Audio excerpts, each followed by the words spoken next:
तो आज जो मैंने कहा डिस्कस करने वाले हैं क्या है, इम्यूनिटी। इम्यूनिटी क्या है? Defence system of our body. Defence system है, डिफेंस का मतलब है रेजिस्टेंस प्रोवाइड करना, रेजिस्ट करना। किस चीज के खिलाफ? पैथोजेंस के खिलाफ, या पैथोजेंस की एंट्री को रोकना या पैथोजेंस की ग्रोथ को रोकना। अगर पैथोजेंस हमारे बॉडी में चले गए हैं तो सबसे पहले उसकी एंट्री को रोकना, ये भी इम्यूनिटी में आता है। ठीक है, कोई जरासी में कोई पैथोजन है वो इंटर नहीं हो रहा है, इम्यूनिटी में आ रहा है। और अगर इंटर हुआ उसकी ग्रोथ को रोकना, उसको किल करना, उसी को तो हम क्या बोलते हैं? Defence system.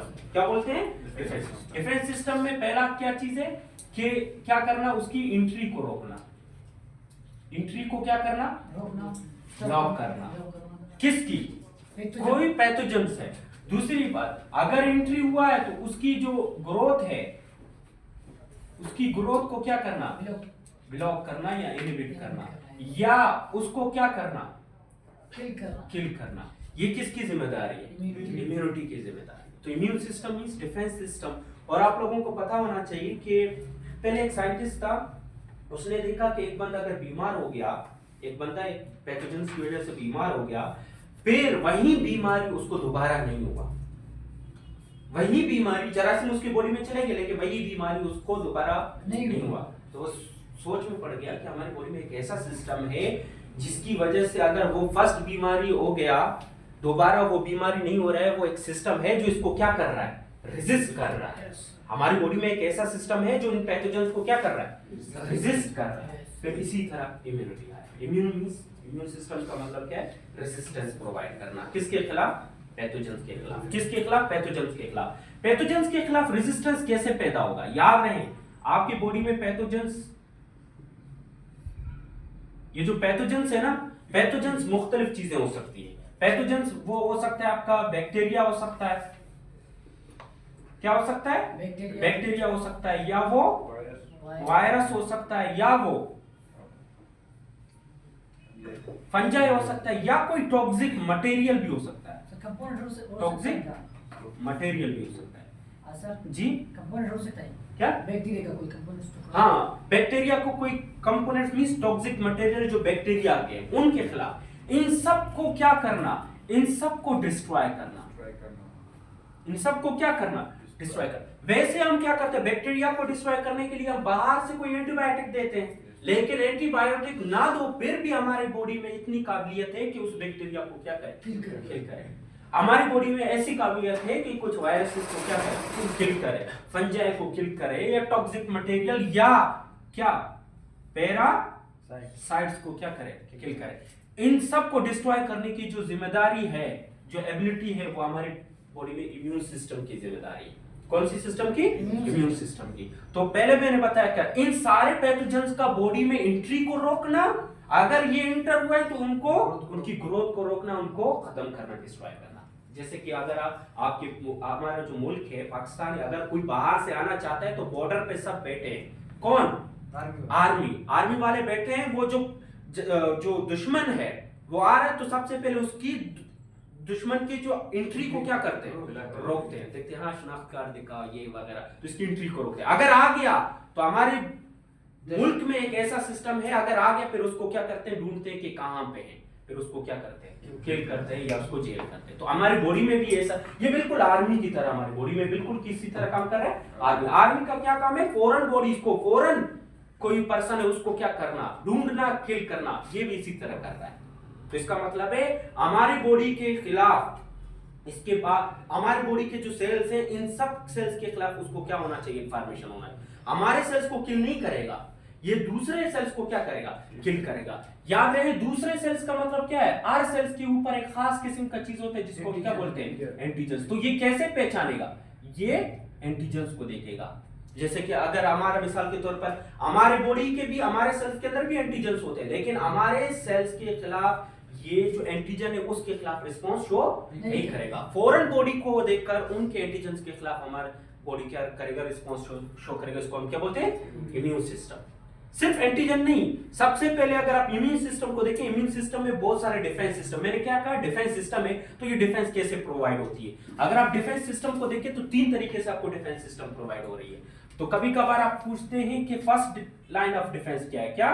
फर्स्ट लाइन मैं इसको मिटाऊं, नो सर इसको लिखिए, first line of defence. Sir थोड़ा सा डिफेंस मींस हमारी बॉडी में बैक्टीरिया की एंट्री को रोकना या उनको किल करना। तो फर्स्ट लाइन ऑफ डिफेंस आपका कौन प्रोवाइड करता है? जैसे कि अगर आपकी बॉडी में कोई जरासीम जा रहा है, मैंने कहा जाने को रोक रहा है ना, तो जब आपकी बॉडी में बैक्टीरिया की एंट्री को रोक रहा है, उसको हम क्या बोलते हैं? First line. वो कौन है? स्किन है। क्या स्किन है? कहीं कहीं पे तो स्किन ही नहीं होता। जैसे कि हमारा आई है, आई के अंदर ये जो आई है, आई के ऊपर स्किन होता है? नहीं होता। तो वहां पर रोकने वाला कौन है? म्यूकस है। हमारा जीआईटी है, जीआईटी के अंदर जब आप जाओगे वहां पर स्किन है? नहीं। तो फर्स्ट लाइन ऑफ डिफेंस को कवर करने वाला कौन है? Mucus and skin. तो फर्स्ट लाइन ऑफ डिफेंस हमारा कौन प्रोवाइड करता है? एक तो स्किन, दूसरा क्या? Mucous membrane. ये दो लेयर आपके क्या कर रहे हैं? First line of defence provide कर रहे हैं। ठीक है, फर्स्ट लाइन ऑफ डिफेंस आपके कौन प्रोवाइड कर रहे हैं? ये। अगर फर्स्ट लाइन ऑफ डिफेंस में कोई मसला हो गया, अगर जरासीम अंदर गया, तो क्या स्टार्ट होगा? Second line of defence. Second line of defence कब स्टार्ट होगा? ये हमारी बॉडी में स्टार्ट होगा।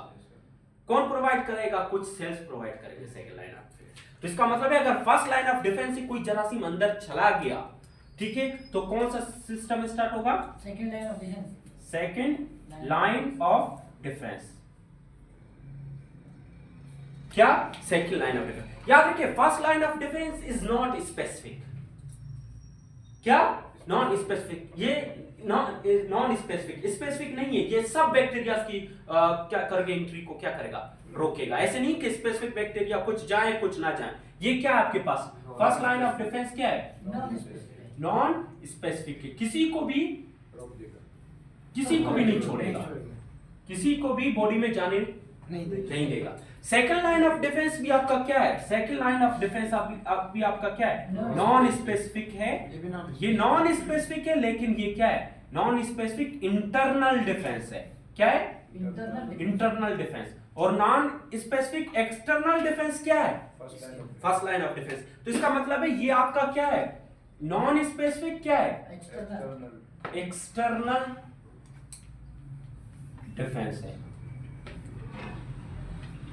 ठीक है, ये बैरियर है, एक्सटर्नल बैरियर, किसी चीज को अंदर नहीं आने देता। दूसरा आपके पास सेकंड लाइन ऑफ डिफेंस आपके पास क्या है? नॉन स्पेसिफिक है, लेकिन ये क्या है? इंटरनल है। ये कौन प्रोवाइड करेगा? क्या स्किन? नहीं। अगर स्किन, याद रहे, अगर आपका ये मिसाल के तौर पर स्किन है, अगर कहीं मसला आ गया स्किन में, स्किन रप्चर हो गया, कभी कभार आप लोग गिरते हैं ना, गिरने की वजह से स्किन का ये टुकड़ा क्या हो गया? खत्म। तो जिसकी वजह से ये बैक्टीरिया को रेजिस्ट हो रहा था, फर्स्ट लाइन ऑफ डिफेंस खत्म हो गया। अभी ये बैक्टीरिया आसानी से फर्स्ट लाइन ऑफ डिफेंस को क्या करेगा? क्रॉस करेगा। अगर ये bacteria first line of defence को क्रॉस किया, तो स्टार्ट होगा कौन सा line of defence? Second line of defence. तो सेकंड लाइन ऑफ डिफेंस आपको कौन प्रोवाइड करेगा? यहां पर जब स्किन के नीचे आपको मिलेंगे क्या? सेल्स, जिनको हम क्या कहते हैं? मैक्रोफेज। तो मैक्रोफेजेस मिलेंगे। और यहां पर आपको क्या मिलेंगे? न्यूट्रोफिल्स। न्यूट्रोफिल्स मिलेंगे, वो second line of defence provide करेंगे। यहां पर मिलेंगे नेचुरल किलर सेल्स। क्या मिलेंगे? ये तीनों क्या करेंगे? इसको आप किल करने की कोशिश करेंगे, जिसको हम क्या बोलते हैं? Second line of defence. क्या बोलते हैं? Second line of defence. तो सेकंड लाइन ऑफ डिफेंस कौन प्रोवाइड करता है? फेगोसाइटोटिक सेल्स। फेगोसाइटोटिक सेल्स आपके दो हैं, या तो होंगे वो क्या? मैक्रोफेजेस। फेगोसाइटोटिक सेल्स कितने क्या है? या तो होंगे वो क्या? मैक्रोफेजेस हैं, या तो दूसरा है जिसका नाम क्या है? न्यूट्रोफिल्स। अभी यहां पर सवाल पे सवाल।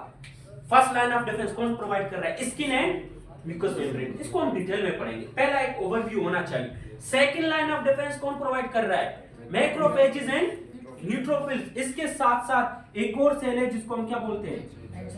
Natural killer sales.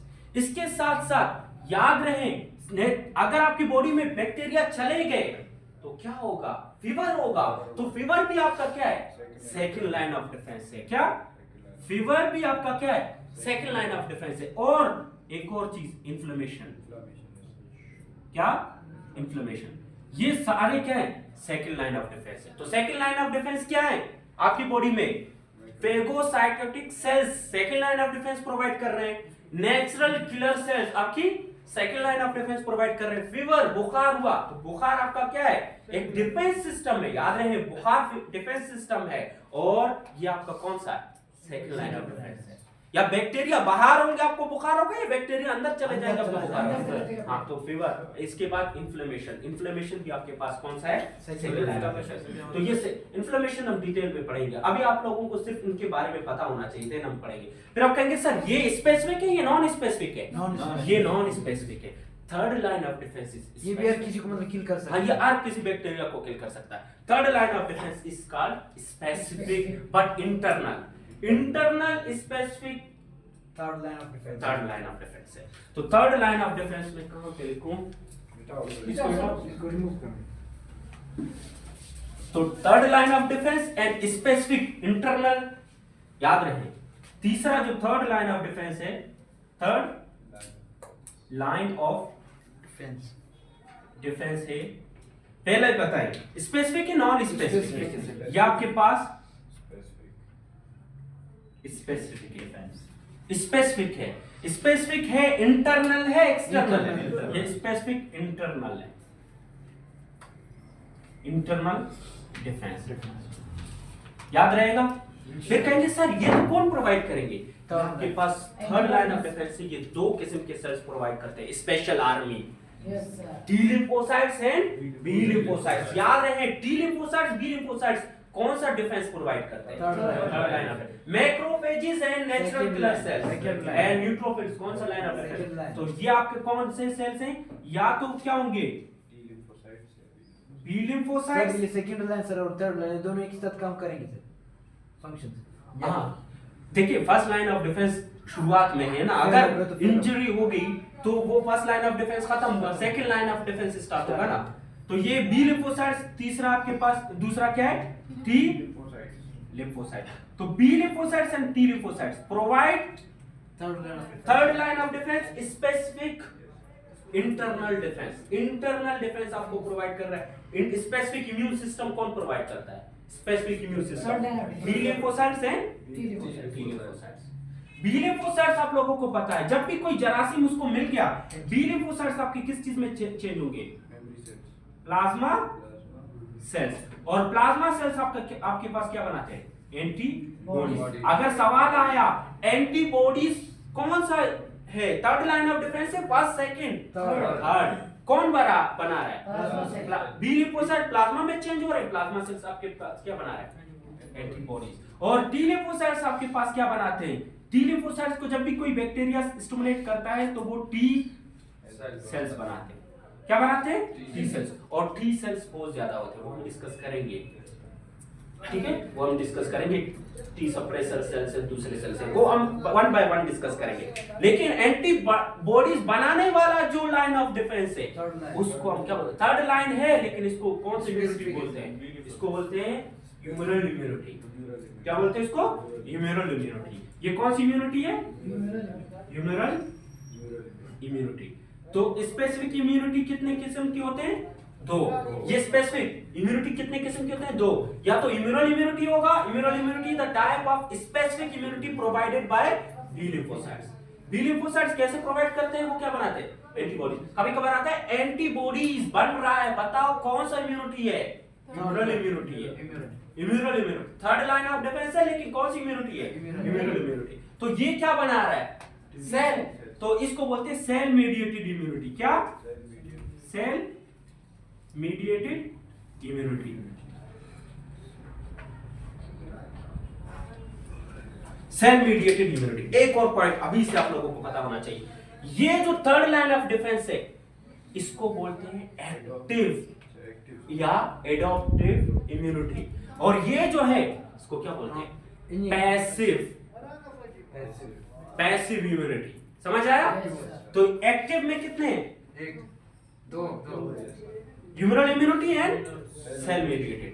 एडाप्टिव या एक्टिव इसकी इम्यूनिटी बोलते हैं। और एक्टिव का मतलब है बॉडी इनके खिलाफ कुछ अरसे टाइम लगाएगा, देन इसमें मैं पैसिव मेथड कुछ टाइम नहीं लगेगा, इसमें आपकी फर्स्ट लाइन और सेकंड लाइन ऑफ डिफेंस आएगा। समझ आया? ओवरऑल अभी आप लोगों को अगर इम्यूनिटी देखें तो इम्यूनिटी में 3 लाइन ऑफ डिफेंस आते हैं। First line of defence, second line of defence and third line of defence. First and second आपके पास क्या है? आपकी नॉन स्पेसिफिक है। फर्स्ट आपका एक्सटर्नल है, सेकंड आपका इंटरनल है बट नॉन स्पेसिफिक है, थर्ड आपका इंटरनल है बट स्पेसिफिक है। ठीक है, इसके लिए टाइम लगता है कि ये उसी टाइम बैक्टीरिया को क्या करते हैं, किल करते हैं। तो फर्स्ट लाइन ऑफ डिफेंस अभी हम डिटेल में पढ़ने वाले हैं। कौन सा? First line of defence. ठीक है, फर्स्ट लाइन ऑफ डिफेंस। तो फर्स्ट लाइन ऑफ डिफेंस में कितनी चीजें आती हैं? फर्स्ट में दो चीजें आती हैं। First skin, second mucus. Mucus. Skin आपको पता होना चाहिए कि स्किन हमारी इम्यूनिटी का पार्ट है, बट स्किन की बहुत सारे और भी फंक्शन है। लेकिन अभी हम यहाँ पर इम्यूनिटी पढ़ रहे हैं तो अभी आपको पता होना चाहिए कि स्किन के बारे में हम इम्यूनिटी में के हिसाब से पढ़ेंगे। ठीक है, बाकी चीजों को छोड़े, हम सिर्फ स्किन को किस चीज के हिसाब से पढ़ेंगे? इम्यूनिटी के हिसाब से पढ़ेंगे। तो फर्स्ट अब स्किन क्या होता है पता है थोड़ा बहुत? First line of defence provide करता है। स्किन के बारे में कहते हैं कि स्किन क्या है? Largest organ of our body. हमारी बॉडी का क्या है? Largest organ. देखिए क्वेश्चंस चेंज होते हैं। लार्जेस्ट ग्लैंड पूछे अलग है सर, वो लिवर है। लार्जेस्ट ऑर्गन पूछे स्किन है। तो skin is the largest organ और लिवर आपका क्या है? लार्जेस्ट ग्लैंड है। Largest organ of our body क्या है? स्किन है। हमारी बॉडी का तकरीबन 15% स्किन, और स्किन बॉडी को तकरीबन क्या कर लेता है? कवर कर लेता है। ये क्या कर लेता है? बॉडी की कवरिंग है। स्किन की लेयर्स कितनी है?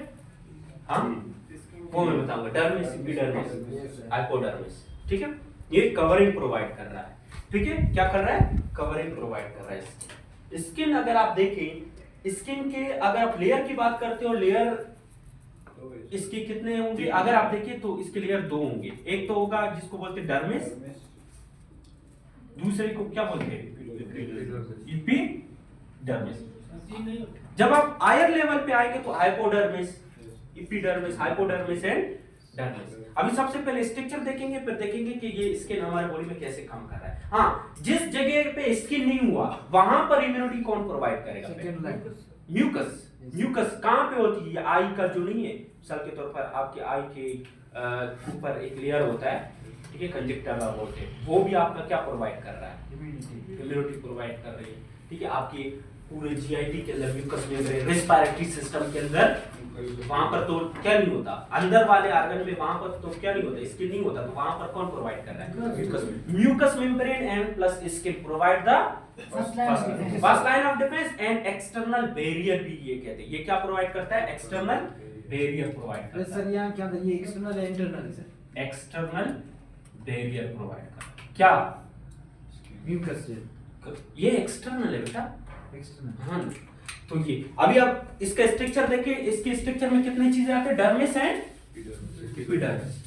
ठीक है, डर्मिस एंड एपिडर्मिस। कभी कभार आता है स्किन के अंदर कौन सा एपिथेलियल टिश्यूज होता है? एपिथेलियल टिश्यूज पढ़ा है ना आप लोगों ने? Epithelial tissues the type of, हमारी बॉडी में 4 किस्म के टिश्यूज होते हैं। एक का नाम है एपिथेलियल टिश्यूज, जो बॉडी ऑर्गन्स को क्या कर लेता है? कवर कर लेता है। तो स्किन आपका क्या है? ऑर्गन है, और स्किन को कवर करने वाला एपिथेलियल टिश्यू का क्या नाम है? Stratified squamous epithelial tissues. तो स्किन के अंदर कौन सा टिश्यूज होता है? Stratified squamous epithelial tissue. Stratified squamous epithelial tissue, ये आपके स्किन के ऊपर वाला एपिथेलियल टिश्यूज है। एपिथेलियल टिश्यूज पढ़े ना आप लोगों ने? हमारी बॉडी में 4 किस्म के टिश्यूज हैं। Epithelial tissues, nervous tissues, connective tissues and muscular tissues. तो एपिथेलियल टिश्यूज हमारे जितने भी ऑर्गन्स हैं सबको क्या कर लेता है? कवर कर लेता है। तो स्किन के अंदर कौन सा टिश्यूज होता है? Stratified squamous epithelial tissues. एक होता है सिंपल स्क्वायमस, एक होते हैं simple squamous tissues, simple squamous tissue, एक होता है स्ट्रेटिफाइड स्क्वायमस टिश्यू। सिंपल का क्या मतलब है? ये मिसाल के तौर पर कोई ऑर्गन है, गौर से सुने, सिंपल का मतलब है कि इस लेयर स्क्वाइमस के लेयर कितने होते हैं? सिर्फ एक लेयर होता है। कितने लेयर्स होते हैं? एक लेयर होता है। इसको बोलते हैं सिंपल स्क्वाइमस। ठीक है, ये सेल्स है जो क्या बना रहे हैं? लेयर बना रहे हैं और टिश्यू बना रहे हैं, सिंपल स्क्वाइमस कहते हैं। अगर आपके पास स्ट्रेटिफाइड किसको कहते हैं कि एक लेयर नहीं, मल्टी लेयर। ये एक लेयर है, ये दूसरा लेयर है, और ये क्या है? तीसरा लेयर। तो मुझे बताओ कौन से टाइप का टिश्यूज होता है? स्ट्रेटिफाइड या simple? Stratified. Stratified स्क्वाइमस epithelial tissues multi layers होते हैं। ठीक है, तो अगर आप देखें तो मिसाल के तौर पर ये आपके पास स्किन है। ठीक है, इसको गौर से देखें। ठीक है, स्किन है, और स्किन का ये जो लेयर है ना ऊपर वाला, इसके अंदर यहां पर आपको क्या मिलेंगे? Epithelial tissues. क्या मिलेंगे? एपिथेलियल टिश्यू, जिसको हम डर्मिस क्या कहते हैं? एपिडर्मिस कहते हैं। यहाँ पर आपको क्या मिलेंगे? बहुत सारे। अभी मुझे बताएं ये एक लेयर है या ज्यादा लेयर है? ज्यादा, मल्टी लेयर है। तो कौन सा टिश्यू होगा? कौन सा? Stratified स्क्वाइमस epithelial tissues. यहाँ पर बहुत सारे आपको लेयर मिलेंगे, जिसको हम इसके अंदर बहुत किस्म के सेल्स है, याद रहे। सुने, मैं अभी बता रहा। ये आपके पास स्किन का पहला लेयर, तो ये कौन सा लेयर है? Stratified स्क्वाइमस epithelial tissues. इसके बाद जो दूसरा कनेक्टिव टिश्यू होता है नीचे, ये आपके पास क्या है? डर्मिस है। तो नीचे वाला पोर्शन आपके पास क्या है? डर्मिस है। ऊपर वाला पोर्शन आपके पास क्या है? एपिडर्मिस। याद रहेगा, ये आपके पास एपिडर्मिस है, ये क्या है? डर्मिस है। डर्मिस के अंदर बहुत सारे कनेक्टिव टिश्यूज होते हैं। डर्मिस के अंदर आपके पास क्या होते हैं? ये खून की नालियां, जिसको हम क्या कह रहे हैं? ये क्या होते हैं? Blood vessels. ब्लड वेसल्स कहां पे होते हैं? डर्मिस के अंदर। और यहां पर आपको क्या मिलेंगे? नर्व्स। क्या मिलेंगे? नर्व्स। ये आपको क्या मिल रहे हैं? मिसाल के तौर पर ये क्या है? नर्व्स। Nerves ending. तो अगर आपसे पूछे नर्व्स एंडिंग आपके स्किन के अंदर कौन से लेयर में होंगे? एपिडर्मिस या डर्मिस में? डर्मिस में। ब्लड वेसल्स कहां पे? डर्मिस में। और आप लोगों ने एक और चीज सुना है, ये जो हमारे स्किन के ऊपर जो बाल हैं, ये बाल निकले हैं तो यहां से स्किन से, लेकिन यहां पर इसके जो फॉलिकल्स होते हैं, जहां से ये रूट्स इनके होते हैं, वो कहां पे होते हैं? एपिडर्मिस। तो इनको क्या बोलते हैं? Air follicles. क्या बोलते हैं इनको? Air follicles. तो एयर फॉलिकल्स भी कहां पे होते हैं? डर्मिस में। और आपके नर्व एंडिंग्स भी कहां पे होते हैं? फॉलिकल्स में। और आपके ब्लड वेसल्स भी कहां पे होते हैं? कहां पे होते हैं? डर्मिस में। ये सारे स्ट्रक्चर डर्मिस में। और हाँ, एक और पॉइंट याद रखनी है, ये वो हिस्सा है जहां पर एयर क्या हो रहा है? निकल रहा है। ये एयर निकल रहा है ना, ये वो हिस्सा है जहां से एयर निकल रहा है। ठीक है, और याद रहे यहां पर आपके पास एयर फॉलिकल्स के अंदर यहां पर कुछ ग्लैंड होते हैं। क्या होते हैं? ग्लैंड, जो अपना सीक्रेशन इनके डक्ट के थ्रू भेजते हैं। ठीक है, इन ग्लैंड का नाम है सेबेशियस ग्लैंड। क्या बोलते हैं इसको? Sebaceous glands. सेबेशियस ग्लैंड भी आपके डर्मिस के अंदर होते हैं। इनका काम देखिए, अल्लाह ने इसके अंदर कितना प्रोटेक्शन रखा है। सेबेशियस ग्लैंड, ये तो सेबेशियस ग्लैंड। और सेबेशियस ग्लैंड जो चीज रिलीज करते हैं उसको बोलते हैं सेबम। सेबम क्या है? एक ऑयली सीक्रेशन रिलीज करता है। क्या है? ऑयली सीक्रेशन रिलीज करता है। और हमारे स्किन के ऊपर जो ऑयली है ना, वो किसकी वजह से? सेबेशियस ग्लैंड की वजह से। अगर स्किन खुश्क हो गया तो बैक्टीरिया ग्रोथ करेंगे, इसकी वजह से बैक्टीरिया की ग्रोथ इनहिबिट होगी। तो इसका मतलब है ये क्या प्रोवाइड कर रहा है? इम्यूनिटी। क्या प्रोवाइड कर रहा है? इम्यूनिटी। कौन प्रोवाइड कर रहा है? Sebaceous gland. क्या रिलीज कर रहा है? सीबम। और ये क्या है? Oily secretion. इसके अंदर सबसे ज्यादा क्या होती है? रिच होती है क्या? लिपिड्स। इसके अंदर क्या मौजूद होते हैं? लिपिड्स। और स्किन के सरफेस पे आ जाते हैं। तो सेबेशियस ग्लैंड का ये काम हुआ। और इनके अंदर याद रहे, इनके अंदर एक और चीज होती है जिसका नाम है natural antibiotic. Natural antibiotic. Antibiotic तो हम देते हैं ना, लेकिन नेचुरल एंटीबायोटिक किसके अंदर मौजूद होती है? या सेबेशियस ग्लैंड या स्वेट ग्लैंड, जिसका नाम है लैक्टिक एसिड। क्या? Lactic acid. जब यहां से ये लैक्टिक एसिड या सेबेशियस ग्लैंड अपने, यहां पर मैं स्वेट ग्लैंड्स भी ड्रा कर रहा हूं। मिसाल के तौर पर यहां पर आपके पास नर्व एंडिंग को इधर लेके, ये आपके पास क्या है? नर्व एंडिंग्स है। और यहां पर एक और ग्लैंड है जिसका नाम है स्वेट ग्लैंड्स। स्वेट ग्लैंड्स भी अपने सीक्रेशन यहां से रिलीज कर रहा है, ये डक्ट के थ्रू। ठीक है, ये कौन से ग्लैंड है? Sweat glands. स्वेट ग्लैंड्स क्या रिलीज करते हैं? स्वेट्स। और इन स्वेट्स के अंदर भी क्या होते हैं? स्वेट्स के अंदर क्या होते हैं, यहाँ पर भी इसके अंदर natural antibiotics antibiotic, natural antibiotics होते हैं। और ये नेचुरल एंटीबायोटिक्स क्या है? Lactic acid, lactic acid. और ये लैक्टिक एसिड क्या कर रहे हैं? ग्रोथ को, किसकी ग्रोथ को? बैक्टीरियल ग्रोथ बैक्टीरियल ग्रोथ को क्या कर रहे हैं? इनहिबिट कर रहे हैं। क्या कर रहे हैं? बैक्टीरिया। तो इसका मतलब है ये जो सीबेशियस ग्लैंड या स्वेट ग्लैंड, इनका काम है ये नेचुरल एंटीबायोटिक्स प्रोवाइड कर रहे हैं, और ये स्किन के ऊपर एक लेयर बना रहे हैं जिसकी वजह से बैक्टीरिया आसानी से नहीं आ सकते। तो ये किसका काम हुआ? Sebaceous gland and sweat glands का। स्वेट ग्लैंड्स आपके बॉडी के अंदर दो किस्म के होते हैं, एक को बोलते हैं एपोक्राइन ग्लैंड्स, ठीक है, क्या बोलते हैं इसको? Apocrine gland. स्वेट ग्लैंड्स की टाइप है, एक को बोलते हैं मेरकोक्राइन ग्लैंड, मीरोक्राइन ग्लैंड एंड। तो स्वेट ग्लैंड्स कितने किस्म के होते हैं? दो। एक को बोलते हैं एपोक्राइन और दूसरे को क्या बोलते हैं? मीरोक्राइन ग्लैंड। अगर आपसे एक सवाल पूछे मीरोक्राइन ग्लैंड एंड एपोक्राइन ग्लैंड, ये दोनों आपके पास क्या है? स्वेट ग्लैंड्स है। बस इतना याद रखिए। ये हो गया डर्मिस के अंदर इनका काम। आप कहेंगे सर फिर बाकी जो सेबम का तो ना वो काम हो गया, स्वेट ग्लैंड्स का काम हो गया, सर इधर क्या काम करते हैं? ये डर्मिस का क्या काम है? सुने, डर्मिस के अंदर कुछ सेल्स है, मैं इन सेल्स को ब्लैक से ड्रा कर रहा हूं। ये इन सेल्स का नाम है मिसाल के तौर पर मेलेनोसाइट्स। क्या? मेलेनोसाइट्स। और आप लोगों को पता है मेलेनोसाइट्स एक प्रोटीन बनाता है जिसका नाम क्या है? मेलेनिन। क्या?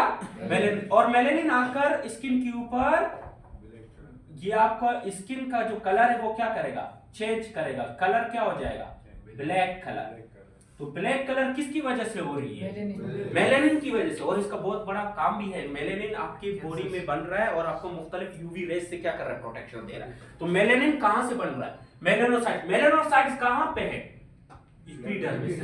एपिडर्मिस के अंदर कुछ सेल्स हैं जिनका नाम है मेलेनोसाइट्स, जो क्या बना रहे हैं? मेलेनिन बना रहे हैं।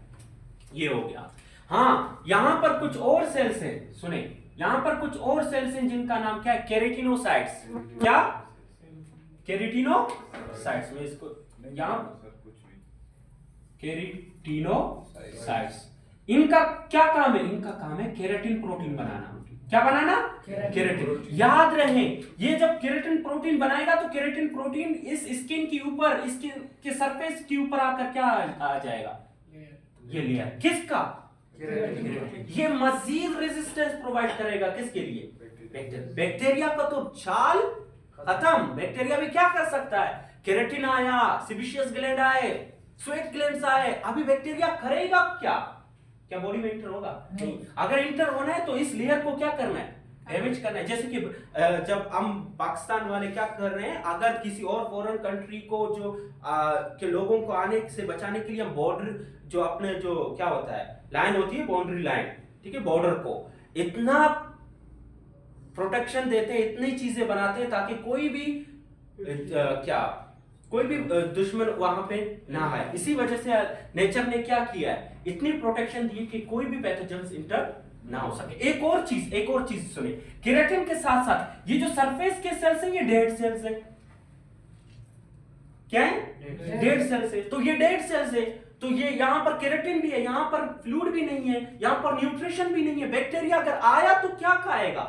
ग्रोथ कैसे करेगा? इसका मतलब है सरफेस ऑफ द स्किन के अंदर जो सेल्स है वो क्या है? डेड सेल्स है। ये क्या है? डेड सेल्स है। नीचे जिंदा है, ऊपर वाले क्या है? डेड सेल्स है। और ऊपर क्या है? केराटिन का एक लेयर है। ये सारी चीजें क्या प्रोवाइड कर रहे हैं? इम्यूनिटी, प्रोटेक्शन प्रोवाइड कर रहे हैं। ओके, तो ये मेलेनोसाइट्स, केराटिनोसाइट्स वगैरह, ये कलर समझ आया? तो ये आपके पास स्किन की इंपॉर्टेंस है कि स्किन इम्यूनिटी में कैसे प्रोवाइड कर रहा है, स्किन हमारे बॉडी में इम्यूनिटी कैसे प्रोवाइड कर रहा है। स्किन का किस्सा खत्म हो गया यहां तक। हाँ, अगर आप कभी कभार आप आते हैं, नीचे एक और डर्मिस होती है जिसको क्या बोलते हैं? हाइपोडर्मिस। असल में सारा मसला ये प्रॉब्लम को बराबर कर रहा है, अब इसकी जरूरत नहीं है, ये दोनों सारा प्रोटेक्शन प्रोवाइड कर रहे हैं। तो ये एपिडर्मिस और डर्मिस, ये आपकी इम्यूनिटी प्रोवाइड कर रहे हैं। क्या? डेड सेल सरफेस पे आते हैं ना, और यहाँ पर ये न्यू ग्रोइंग सेल्स हैं और इसके ऊपर यहाँ पर कुछ ऐसे सेल्स हैं जो केराटिनोसाइट्स के थे और ये केराटिनोसाइट्स क्या बनाते हैं केराटिन और keratin plus dead cells surface पे होते हैं और ये जो एपिथेलियम है इसको क्या बोलते हैं स्ट्रिफाइड स्क्वैमस एपिथेलियम ऊपर आपके डेड सेल्स हैं नीचे आपके लिविंग सेल्स हैं और मल्टी सेलुलर लेयर है तो ये आपके पास स्किन का हो गया ठीक है समझ आए सेबेशियस ग्लैंड होते हैं जो क्या प्रोवाइड कर रहे हैं अगर सेबेशियस ग्लैंड ना होते सुने सेबेशियस ग्लैंड ना होते तो आपका स्किन ड्राई हो जाता और ड्राई स्किन बैक्टीरिया के लिए अच्छा कंडीशन है क्या है ड्राई स्किन जिसकी स्किन ड्राई होती है उनको ज्यादा बैक्टीरिया अटैक करते हैं तो ड्राई स्किन बैक्टीरिया के लिए अच्छी जगह है और हाँ एक और पॉइंट याद रखिए सेबेशियस ग्लैंड के अंदर तो नेचुरल एंटीबायोटिक्स भी होते हैं क्या होते हैं जो बैक्टीरिया की ग्रोथ को क्या करते हैं सर ये इससे हाइपोडर्मिस सर से डर्मिस से नीचे होता है सर हाइपोडर्मिस हाँ ना ये नीचे है ना ये स्किन का मसला क्लियर हो गया कोई और मसला है तो मुझे बताएं स्किन यहाँ तक आपको पढ़ना है वैसे स्किन के अंदर बहुत सारी चीजें हैं लेकिन यहाँ तक इम्यूनिटी कैसे प्रोवाइड कर रही है देखो नेचर ने कितना हमें इम्यूनिटी सर प्रोवाइड ये स्किन कितना मसला ये तो स्किन हो सर गया स्वीट 15 भी इसी में आता है क्या sweet sir second line of defence में हाँ स्वेट हाँ फर्स्ट है बाबा सेकंड का फर्स्ट सॉरी सर फर्स्ट है स्वेट्स आपके first line of defence provide करते हैं ओके इसके स्किन में ऑयल नहीं बन रहा है वो आर्टिफिशियल लगा सकते हैं हाँ आर्टिफिशियल लगा लो बैक्टीरिया कुछ नहीं करते नहीं ये आर्टिफिशियल वाला और नेचुरल वाले में फर्क है ठीक है आर्टिफिशियल और नेचुरल वाले में फर्क है ये हो गया किस्सा स्किन का अगर स्किन को छोड़े कहीं कहीं पे तो स्किन नहीं होता है तो प्रोवाइड कौन करेगा म्यूकस मेम्ब्रेन अभी म्यूकस मेम्ब्रेन आपके कहां पे होती है मिसाल के तौर पर मैं अभी सबसे पहले जीआईटी की बात कर रहा हूं जीआईटी आपका स्टमक के अंदर जो एसिड है first line of defence provide करेगा सेकंड फर्स्ट स्टमक के अंदर जो जो चीजें हैं वो आपका first line of defence provide करेगा स्टमक के अंदर जो म्यूकस लेयर है वो आपका फर्स्ट लाइन ऑफ डिफेंस फिर म्यूकस के बाद हम किसकी रेस्पिरेटरी सिस्टम तो सबसे पहले किसकी बात कर रहे हैं अभी आप कह रहे हैं सर मैं अब अगर कोई खाना खा लेता हूँ जब भी खाना खा लेता हूँ तो वो मेरे स्किन से टच नहीं है मैं उसको तो बॉडी के अंदर दाखिल कर रहा हूँ तो आपने कहा कि हमारा स्किन क्या कर रहा है बॉडी से कोई भी फॉरेन बॉडी उसको प्रिवेंट कर रहा है कि वो बॉडी में न जाए और हम खुद क्या कर रहे हैं सेब खा रहे हैं और सेब के अंदर क्या है बैक्टीरिया हमने खुद इंटर किया है फिर क्या होगा देखिए वो हमारे ब्लड में नहीं जा रहा है वो हमारे जीआईटी में जा रहा है और जीआईटी में जब जाएगा तो जीआईटी आपका क्या प्रोवाइड करेगा फर्स्ट लाइन ऑफ डिफेंस तो वो आपकी बॉडी के अंदर नहीं है वो एक ट्यूब के अंदर है जिसको हम क्या बोलते हैं डाइजेस्टिव ट्यूब अभी आप यहाँ पर देखें जब आप जीआईटी के अंदर देखते हैं तो जीआईटी आपके कैसे लाइन ऑफ डिफेंस प्रोवाइड करेगा सुने और से अगर आप कोई चीज खा लेते हैं लेकिन क्या सर करते हैं? इंटरनल है सर कौन सा इंटरनल ये सर। इंटरनल नहीं है ना ट्यूब के अंदर है ना ठीक है अगर आपने कोई चीज खा लिया खाने के बाद सबसे पहले वो कहां पे आएगा माउथ में आएगा माउथ के अंदर आपके पास क्या होती है saliva first line of defence आपका सलाइवा भी प्रोवाइड कर रहा है कैसे सलाइवा के अंदर कुछ एंजाइम्स हैं लाइसोजाइम क्या लाइसोजाइम और लाइसोजाइम क्या प्रोवाइड कर रहा है इस बैक्टीरिया को किल कर रहा है it means that first line of defence आपका सलाइवा भी प्रोवाइड कर रहा है अगर सलाइवा से कोई बैक्टीरिया बच गया कहां पे चला गया स्टमक में चला गया कहां पे चला गया स्टमक अगर स्टमक में कोई बैक्टीरिया चला गया तो स्टमक क्या रिलीज करेगा अपने ही सीक्रेशन जिसका नाम क्या है HCl भी आपको कौन सा लाइन ऑफ डिफेंस प्रोवाइड कर रहा है फर्स्ट लाइन ऑफ डिफेंस कभी कभार कहते हैं गैस्ट्रिक जूसेस क्या गैस्ट्रिक जूसेस कौन सी लाइन ऑफ डिफेंस प्रोवाइड करते हैं फर्स्ट लाइन ऑफ डिफेंस अगर स्टमक से वो बच गया फिर कहां पे जाएगा हाँ अगर स्टमक से बच गया तो नीचे अगर आ गया इंटेस्टाइन तो यहां पर आपका क्या होता है पैंक्रियास क्या होता है पैंक्रियास तो पैंक्रियाटिक जूसेस इसको क्या करेंगे किल करेंगे तो कहां जाएगा ये जब तक कि ये आपकी पूरी जीआईटी की ट्यूब में और म्यूकस मेम्ब्रेन बराबर है तो ये एंजाइम्स ये सीक्रेशंस उसको डाइजेस्ट करने की या इसको किल करने की कोशिश करेंगे तो यहां पर कौन सा पैंक्रियाटिक पैंक्रियाटिक जूसेस के अंदर कुछ एंजाइम है वो इसको क्या करेंगे डाइजेस्ट तो pancreatic juices first line of defence provide कर रहा है gastric juices first line of defence provide कर रहा है saliva first line of defence provide कर रहा है तो ये सारी चीजें क्या प्रोवाइड कर रहे हैं फर्स्ट लाइन ऑफ डिफेंस तो ये आपके पास हो गया कि हमारी जीआईटी के अंदर ये कैसे cells first line of defence provide होगा ठीक है ये जीआईटी के अंदर हुआ अभी ये तो आप लोगों ने इंटरप्ट किया जरासीम तो खत्म होगा ही होगा दूसरा एक और सिस्टम अगर कोई जरासीम एयर के अंदर है और हमारे रेस्पिरेटरी सिस्टम से चला गया कहां पे नोज से। फर्स्ट लाइन ऑफ डिफेंस आपका नोज भी प्रोवाइड करता है। कैसे? नोज के अंदर छोटे छोटे बाल्स होते हैं जिनको बोलते हैं सिलिया। क्या बोलते हैं? सिलिया। और नोज के अंदर आपकी गॉबलेट सेल्स होते हैं, म्यूकस होता है, वो भी आपका क्या प्रोवाइड करता है? First line. हाँ नहीं मिला तो जल्दी करो फिर आगे जाइए। तो ये हो गया ना, मजा आ रहा है? अभी सीक्वेंस पे समझ। ये तो जीआईटी का किस्सा हो गया, ठीक है। अगर आपने कोई दाल खाया था उसके अंदर जरासीम हुए तो ये हो गया किस्सा। लेकिन अगर नोज से देखिए और सुने, नोज अगर नोज के जो नीचे वाला हिस्सा है इसके अंदर छोटे छोटे क्या होते हैं? बाल, जिसको क्या बोलते हैं? वेस्टिब्यूल। इस एरिया को वेस्टिब्यूल बोलते हैं और इधर क्या होते हैं? सिलिया। सिलिया क्या करता है? ये पैथोजेंस को या कोई डस्ट पार्टिकल्स है, कोई डस्ट पार्टिकल्स वगैरह, उसको क्या कर रहा है? प्रिवेंट कर रहा है, उसको जाने नहीं दे रहा है। कौन? सिलिया। और इसके अलावा अगर आप नोज के अंदर देखें या पूरे आप रेस्पिरेटरी सिस्टम के अंदर देखिए, कुछ सेल्स होते हैं जिनका नाम क्या है? Goblet cells. और ये गोबलेट सेल्स क्या रिलीज करते हैं? Sticky substance. क्या? स्टिकी सब्सटेंस, जिसको हम क्या बोलते हैं? म्यूकस। म्यूकस का बहुत बड़ा काम है। हाँ, म्यूकस का काम क्या है? म्यूकस का काम ये है कि जब भी कोई जरासीम या कोई पार्टिकल्स अंदर जाना चाहते हैं वहां पर चिपक जाता है। स्टिकी सब्सटेंस है ना, चिपक जाता है। हाँ भाई जाने नहीं दो।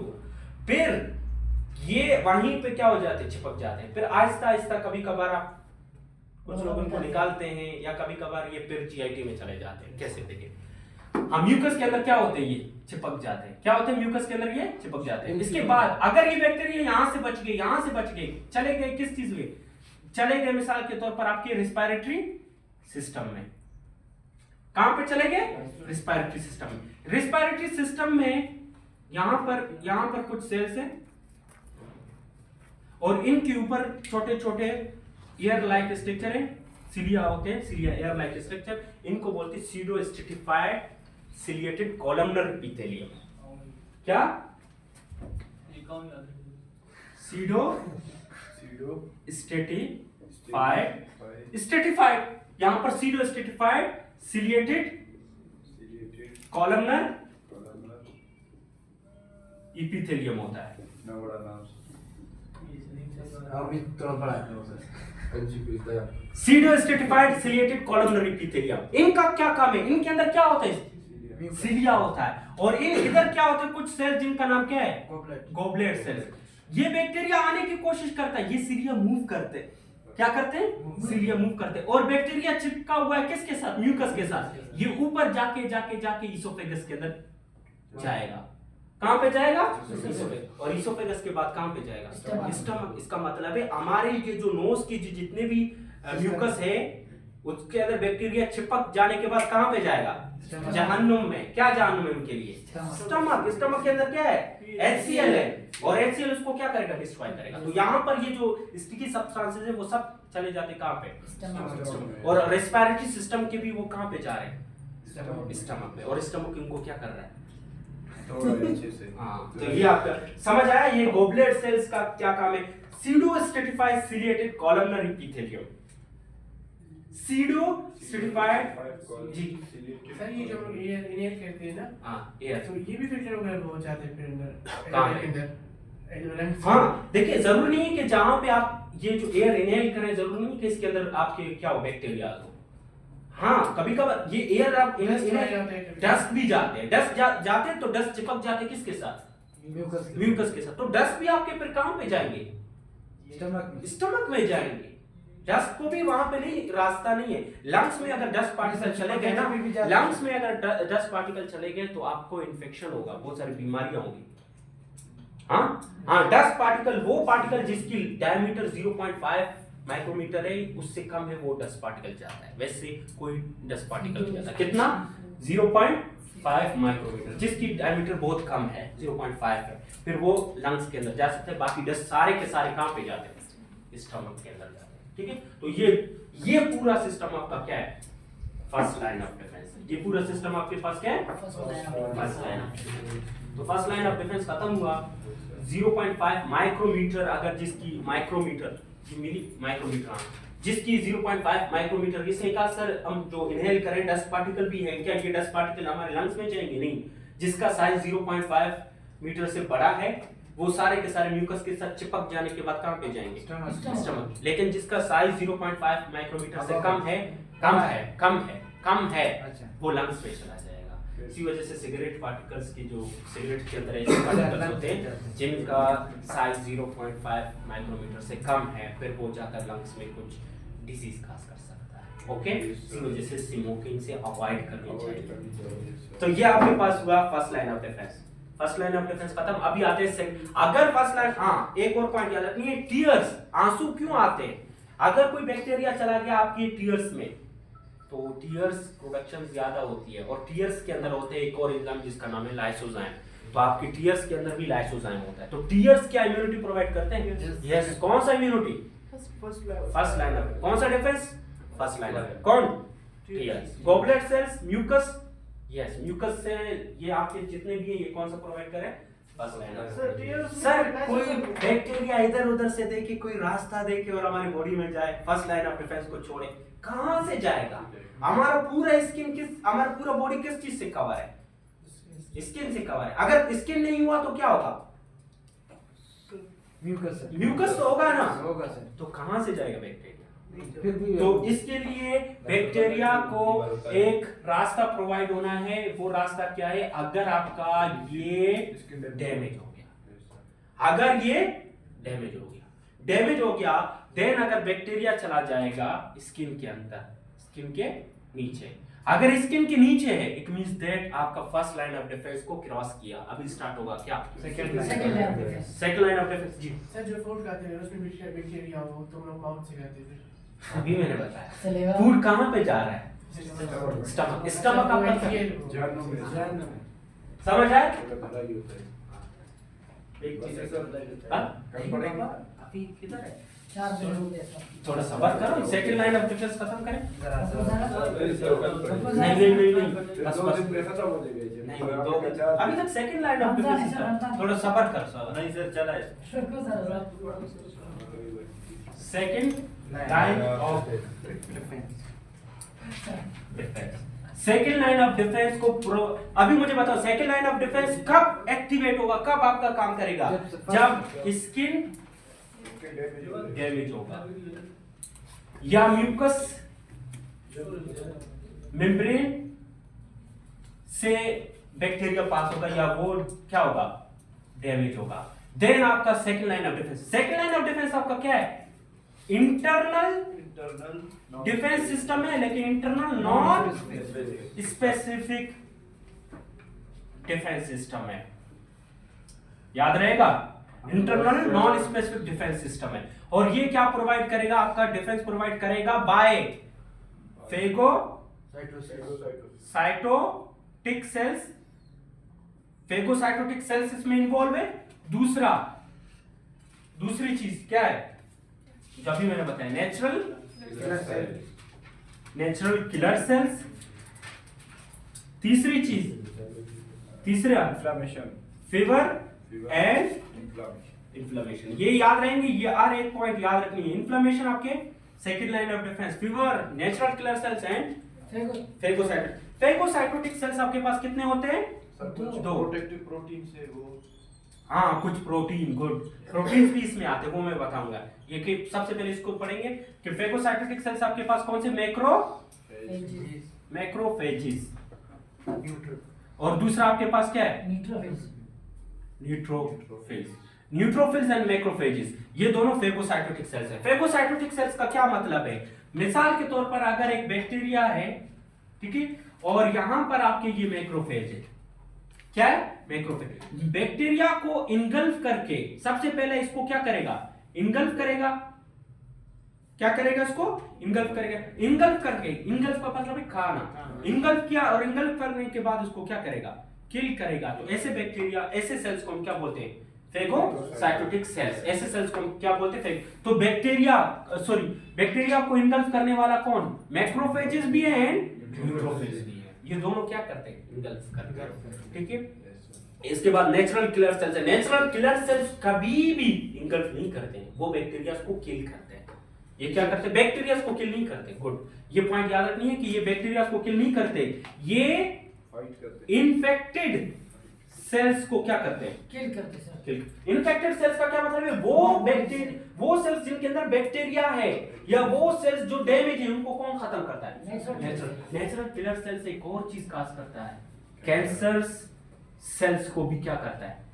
किल करता है। याद रहे, हमारी बॉडी में अगर कोई थोड़ा बहुत कैंसर सेल्स, कैंसरियस सेल्स बन रहे होते हैं, उनको किल करने वाली जिम्मेदारी किसके पास है? Natural killer cell. Natural killer cell destroy the cancerous cells. Cancer बनने वाले सेल्स को क्या कर रहे हैं? इसी वजह से हम कहते हैं कि हमें कैंसर से बचाते हैं ना।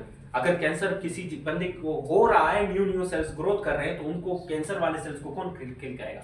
Natural killer sales. ये नॉर्मल सेल्स को खत्म नहीं करते हैं, वो सेल्स जो इन्फेक्टेड सेल्स हैं, infected by virus, infected by bacteria, तो इन सब को किल करने की जिम्मेदारी किसके पास है? Natural killer sales.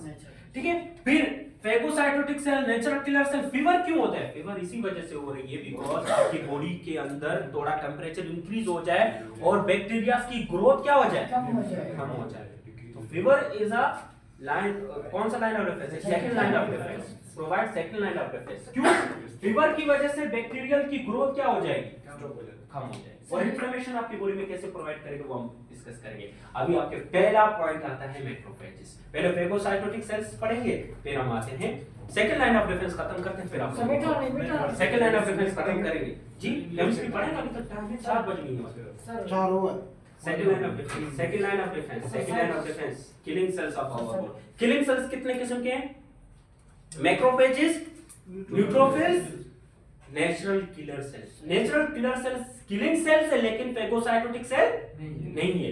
Neutrophils and macrophages. अगर एमसीक्यूज आए which one is a phagocytotic cells? Macrophages and neutrophils. क्या नेचुरल किलर सेल फेगोसाइटोसिस करता है? नहीं, but it is a killer cell. किसको किल करता है? Infected cells. किसको? इन्फेक्टेड सेल्स को किल करता है। सबसे पहले हम दो सेल्स की बात कर रहे हैं, मैक्रोफेजेस। मैक्रोफेजेस का नाम तो सुना होगा ना? Macrophages is a type of डब्ल्यूबीसीज। मैक्रोफेजेस क्या होते हैं? टाइप ऑफ डब्ल्यूबीसीज है। ये डब्ल्यूबीसीज टाइप कैसे आते हैं? और सुनिए इसको, सबसे पहले ये आपका बोन मेरो है। क्या है? बोन मेरो है। Bone marrow. बोन मेरो तो सुना होगा, ये बोन है, बोन के अंदर क्या है? बोन मेरो है। और ये आपकी क्या है? खून की नाली है। और याद रहे, यहाँ पर जो नए नए जो सेल्स बनते हैं ये चले जाते हैं, डब्ल्यूबीसीज बनते हैं, वो कहाँ पे चले जाते हैं? हाँ, ब्लड वेसल्स। और ये ब्लड वेसल्स के अंदर ये आपके पास क्या है? डब्ल्यूबीसीज। डब्ल्यूबीसीज का एक टाइप है जिसको हम क्या कहते हैं? मोनोसाइट्स। याद रहे, मोनोसाइट्स, जिनका हाफ लाइफ तकरीबन 10 से 20 आवर है। कितना है लाइफ स्पेन? 10 से 20 आवर, 10 से 20 घंटे है। हाँ, इतने जल्दी मरते हैं, लेकिन ये मरते नहीं है। मोनोसाइट्स टाइप ऑफ डब्ल्यूबीसीज है। जब मोनोसाइट्स कहां पे जाएंगे? और सुने, जब मोनोसाइट्स आपके यहां से निकल के कहां पे जाएंगे? ये मिसाल स्किन है, स्किन के नीचे चले जाएंगे, यही मोनोसाइट कन्वर्ट होंगे, इनलार्ज होंगे बड़े साइज में, जिनको क्या कहते हैं? तो इसका मतलब है मैक्रोफेजेस है क्या? मॉडिफाइड फॉर्म ऑफ मोनोसाइट है। मोनोसाइट्स इनलार्ज होते हैं स्किन के अंदर, टिश्यूज के अंदर क्या बन जाते हैं? मैक्रोफेज। तो ये आपके पास क्या है? मैक्रोफेजेस है। और मैक्रोफेजेस मॉडिफाइड फॉर्म है किस चीज के? मोनोसाइट्स का हाफ लाइफ कितना था? लाइफ स्पेन 10 से 20 घंटे। लेकिन जब यहाँ पर आएंगे, इनका जो लाइफ स्पेन है वो क्या हो जाएगा? ज्यादा होगा, तकरीबन 3 से 4 या 10 दिन तक भी ये जिंदा रह सकते हैं। और यहाँ पर याद रहे, ये जब मैक्रोफेज आएंगे, यहाँ पर ये जो मोनोसाइट्स है, मोनोसाइट्स इतना नहीं फेगोसाइट नहीं करते, क्योंकि वो छोटा है ना। ये क्या हो चुका है? बड़ा हो चुका है। तो बड़ा हो चुका है, जब भी जरासीम आएगा, स्किन को क्रॉस करके आएगा, तो ये जरासीम को क्या करेगा? इंगल्फ करेगा। तो बेस्ट फेगोसाइटोटिक सेल्स क्या है? ये एट अ टाइम एक साथ 100 बैक्टीरिया को भी क्या कर सकते हैं? किल कर सकते हैं। कितने? 100 बैक्टीरिया को भी क्या करते हैं? ये फेगोसाइटोसिस कर सकते हैं। क्या कर सकते हैं? फेगोसाइटोसिस कर सकते हैं। कितने बैक्टीरिया को? 100। जब ये बैक्टीरिया आया ना, बैक्टीरिया को किल करेगा, बैक्टीरिया को इनगल्फ करेगा। ये बैक्टीरिया इसके अंदर आया, इनगल्फ करेगा। इनगल्फ करने के बाद ये कुछ ऐसे केमिकल्स रिलीज करेगा जो इस बैक्टीरिया को क्या करेगा? डाइजेस्ट करेगा। ऐसे एंजाइम जो इसको डाइजेस्ट करके क्या करेगा? खत्म करेगा। लेकिन ये जो मैक्रोफेज इसको डाइजेस्ट करने के दौरान यहाँ पर एक क्या नहीं है? बैक्टीरिया नहीं, यहाँ पर बहुत सारे बैक्टीरिया है। ये क्या करेगा, इसको डाइजेस्ट करने के साथ साथ कुछ केमिकल्स रिलीज करेगा जिसको हम क्या बोलते हैं, साइटोकाइंस एंड इंटरल्यूकिन्स। क्या बोलते हैं इनको, इंटरल्यूकिन। तो इसका मतलब है मैक्रोफेजेस जब भी बैक्टीरिया को इनगल्फ करेगा तो कुछ केमिकल्स रिलीज करेगा जिनका नाम क्या है, साइटोकाइंस एंड इंटरल्यूकिन। और यहां पर अगर आप देखें इंटरल्यूकिन और साइटोकाइंस का क्या फंक्शन है, यहां पर वो इसको यहां पर लिखते हैं, ठीक है। एक तो बैक्टीरिया को किल कर रहा है, एक तो क्या कर रहा है, बैक्टीरिया को किल कर रहा है। ठीक है, थोड़ा सब्र करें, ठीक है। ये आपके पास क्या है, मैक्रोफेज है, और ये आपके पास क्या है, स्किन है, ठीक है। और ये क्या है, मैक्रोफेज है, और ये आपके पास क्या है, खून की नाली है। गौर से सुनो इसको, क्या कर रहा है ये एक मैक्रोफेज, कितना होशियार है, क्या कर रहा है। अगर कोई स्किन डैमेज हो गया, स्किन डैमेज होने के बाद मिसाल के तौर पर अगर ये बैक्टीरिया आ गया, तो जाहिर सी बात है जब बैक्टीरिया आएगा, बैक्टीरिया क्या करेगा, ग्रोथ करेगा। अभी इसने किसको क्रॉस किया है, फर्स्ट लाइन ऑफ डिफेंस को क्रॉस किया है, तो ये बैक्टीरिया को कौन इनगल्फ करेगा, मैक्रोफेज। मैक्रोफेज इसको इनगल्फ करने के बाद सिग्नल देगा, बाबा एक बैक्टीरिया नहीं, यहाँ पे क्या है, बहुत सारे बैक्टीरिया। और वो सिग्नल किसके थ्रू होगा, केमिकल्स के थ्रू होगा, जिसका नाम क्या है, साइटोकाइंस, इंटरल्यूकिन्स। इंटरल्यूकिन्स यार एंजाइम इसको खत्म करेंगे, लेकिन कुछ केमिकल्स रिलीज करेगा जिसका नाम है इंटरल्यूकिन्स एंड साइटोकाइंस। इंटरल्यूकिन बहुत सारे होते हैं, इंटरल्यूकिन 1 होता है, इंटरल्यूकिन 6 होता है। क्या इसको इस तरह लिखते हैं, इंटरल्यूकिन 1 और इंटरल्यूकिन 6, इंटरल्यूकिन 12। ये इंटरल्यूकिन 6 या इंटरल्यूकिन 12 जो है ये जाएंगे, या साइटोकाइंस, ये सारे जाएंगे कहां पे, ब्लड वेसल।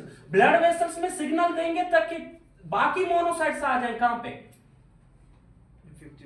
टिश्यूज में। जैसे कि एक कौवा जब किसी चीज पे लग जाता है ना, जहां पर गंदगी होती है वहां पर जब लग गया ना, वहां पर गंदगी मिल गई, तो ये क्या करेगा, खाएं खाएं खाएं सबको बुलाएगा ताकि सब आ जाओ इधर, मैंने क्या देखा है, शिकार। तो इस तरह जब इसको खाएगा ना, खाने के साथ साथ ये क्या करेगा, खाएं खाएं करेगा, सिग्नल देगा, साइटोकाइंस रिलीज करेगा, इंटरल्यूकिन रिलीज करेगा, ताकि बाकी डब्ल्यूबीसीज भी आ जाए, किसको शिकार करेगा, बैक्टीरिया को। तो इसका मतलब है ये इस तरह की केमिकल्स क्यों रिलीज कर रहा है, ताकि ये सारे बाकी क्या आ जाए, बाकी ये जो खून की नाली के अंदर आपकी क्या है, मोनोसाइट्स है, वो भी कहां पे आ जाए,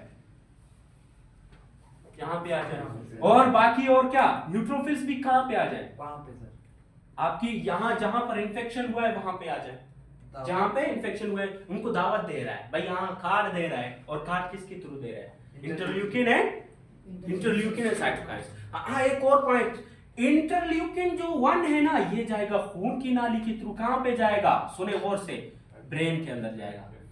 कहां पे जाएगा, ब्रेन के अंदर जाकर इंसान जो बॉडी का जो टेम्परेचर है उनको रेज करेगा। तो फीवर कौन काज कर रहा है, इंटरल्यूकिन 1 क्या काज करेगा, फीवर काज करेगा। तो फीवर काज करेगा ताकि इनकी ग्रोथ भी क्या हो जाए, तो इंटरल्यूकिन कौन रिलीज कर रहा है, तो मैक्रोफेजेस की वजह से ही क्या हो रही है, फीवर हो रहा है। और फीवर किसकी वजह से हो रही है, इंटरल्यूकिन 1 रिलीज हो रहा है, इसकी वजह से। एमसीक्यूज आया कि इंटरल्यूकिन कौन सा इंटरल्यूकिन आपका फीवर काज करवाएगा, कौन रिलीज करेगा उसको, मैक्रोफेजेस। कौन रिलीज करेगा, मैक्रोफेजेस। ये तो मैक्रोफेजेस का किस्सा हो गया कि मैक्रोफेजेस इस तरह करते हैं, ठीक है। मैक्रोफेजेस दरअसल है खुद क्या, याद रहे, एक पॉइंट याद रखें, ये जो मैक्रोफेजेस है अभी भी आपकी स्किन के नीचे है, जहां जहां आपका स्किन है वहां वहां ये मैक्रोफेजेस है, इसका लाइफ, ठीक है। वहां पर ये बनते हैं और मर जाते हैं, बनते हैं मर जाते हैं, नए मैक्रोफेजेस बन जाते हैं। और हाँ एक और पॉइंट याद रखिए, ये सिर्फ स्किन के नीचे नहीं, म्यूकस मेम्ब्रेन के नीचे भी होते हैं। जो जीआईटी है, जीआईटी अगर म्यूकस मेम्ब्रेन डैमेज हो गया तो वहां पर आपको भी मिलेंगे, रेस्पिरेटरी सिस्टम के अंदर भी मैक्रोफेजेस मिलेंगे। तो मैक्रोफेजेस आपकी पूरे बॉडी के अंदर मिलेंगे आपको मैक्रोफेज, और इनका काम क्या है, बैक्टीरिया को क्या करना, किल करना। और ये ताकतफुल, मोर पावरफुल फेगोसाइटोटिक सेल्स आपके पास क्या है, मैक्रो। एक टाइम वो कितने बैक्टीरिया को किल कर सकते हैं, 100 बैक्टीरिया को किल करके वो फिर क्या हो जाएंगे, डिस्ट्रॉय हो। लेकिन है खुद क्या, ये मोनोसाइट्स। मोनोसाइट्स है क्या, जब मोनोसाइट्स इनको ब्लड में कहते हैं, जब टिश्यूज में चले जाते हैं इनका साइज क्या हो जाता है, बड़ा हो जाता है, जिनको हम क्या बोलते हैं,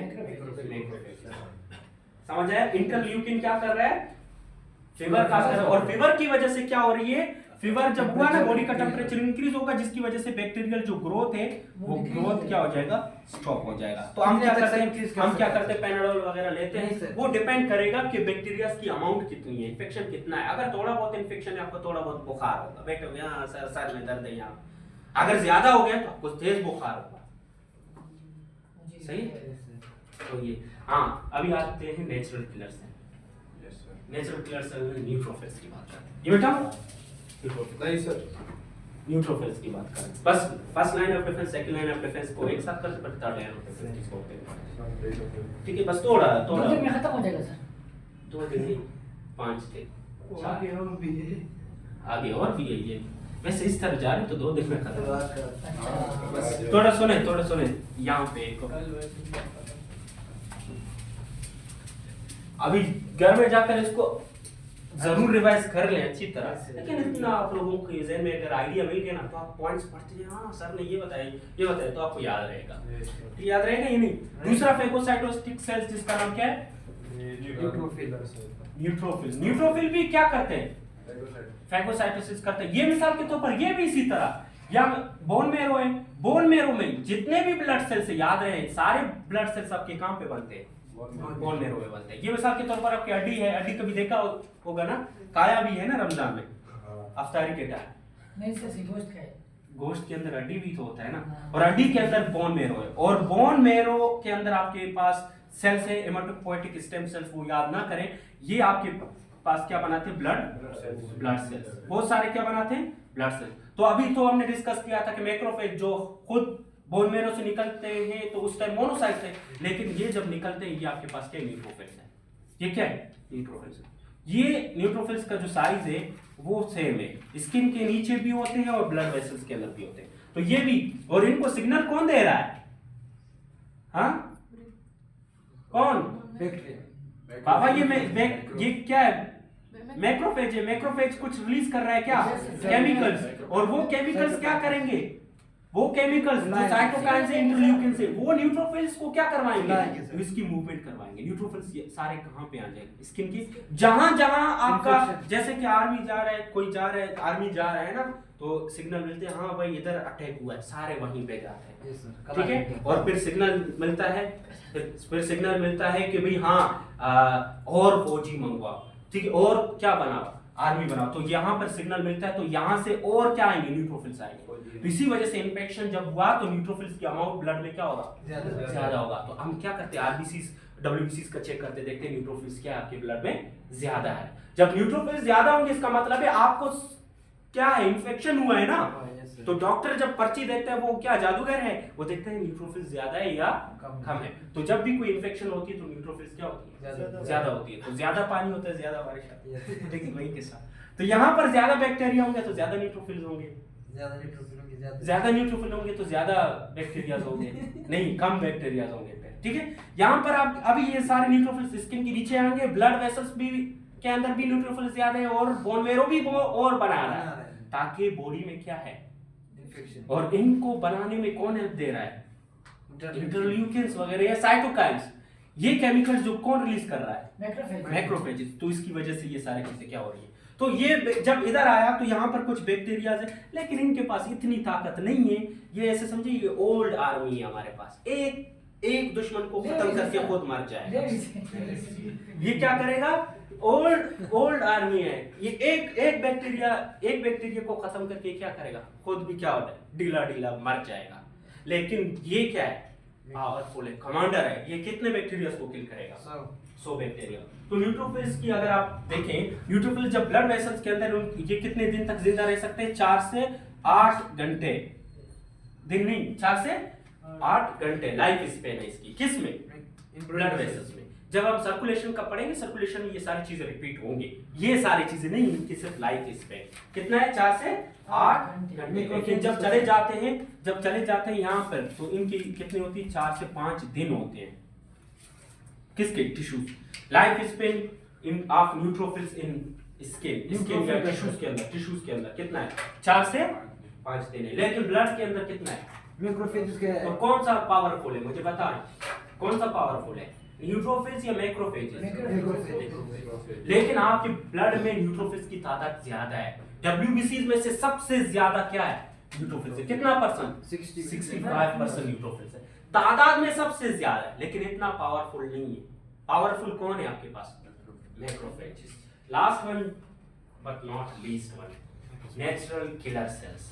क्या नेचुरल किलर सेल, ये बेटा हो ना, Natural. नेचुरल किलर सेल आपके पास लास्ट सेल है जिनका नाम क्या है, सर कुछ समझ नहीं समझ नहीं आया, बस नेचुरल किलर सेल समझ ये सारा लेते हैं। इनका कंपैरिजन चलो बस करो इसको।